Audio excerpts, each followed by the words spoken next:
Hi నమస్తే friends, welcome to my channel.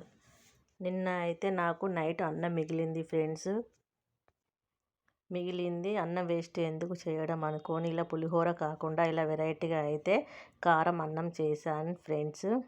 ముందుగా అయితే అన్నాన్ని మొత్తము పొడి చేయాలి. అందులో అయితే రుచికి సరిపడా కారము, రుచికి సరిపడా ఉప్పు, అల్లం వెల్లిగడ్డ పేస్టు, కొంచెం పసుపు వేసుకొని అలా మొత్తాన్ని అయితే అన్నం కలుపుకొని పక్కన పెట్టుకోవాలి.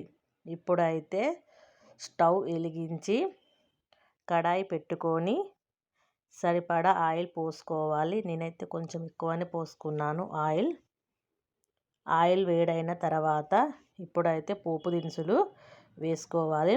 ఆవాలు, జీలకర్ర, శనగపప్పు, మినప్పప్పు, పల్లీలు వేసుకొని అవి ఫ్రై అయిన తర్వాత కొంచెము కరివేపాకు కూడా వేసుకోవాలి. తర్వాత ఎండుమిర్చి కూడా వేసుకోవాలి. అవి మొత్తము ఆయిల్లో ఫ్రై అయిన తర్వాత ఇప్పుడు కలిపి పెట్టుకున్న అన్నాన్ని అందులో వేసుకొని మంచిగా కలుపుకోవాలి ఫ్రెండ్స్. అలా మంచిగా కలుపుకున్న తర్వాత మూత పెట్టుకోవాలి. ఒక 5 minutes అలా ఉంచుకోవాలి. అప్పుడప్పుడు ఇలా చేసుకొని తింటే చాలా బాగుంటుంది ఫ్రెండ్స్ కారం అన్నము.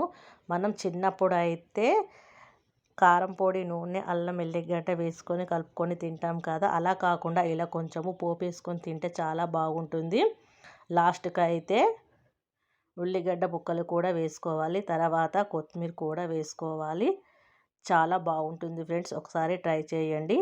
ఈ వీడియో కనుక మీకు నచ్చినట్లయితే లైక్ చేయండి, షేర్ చేయండి, కామెంట్ చేయండి, సబ్స్క్రైబ్ చేసుకోవడం అస్సలు మర్చిపోకండి friends. Thank you for watching. Video నచ్చిందా? వెళ్తూ చిన్న లైక్ ఇచ్చి వెళ్ళండి ఫ్రెండ్స్.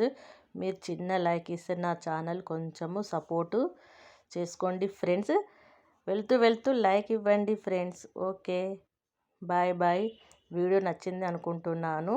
నచ్చుతుంది. ఇలా కారం అన్నం చేసుకొని తినండి ఫ్రెండ్స్, చాలా బాగుంటుంది. Okay, bye.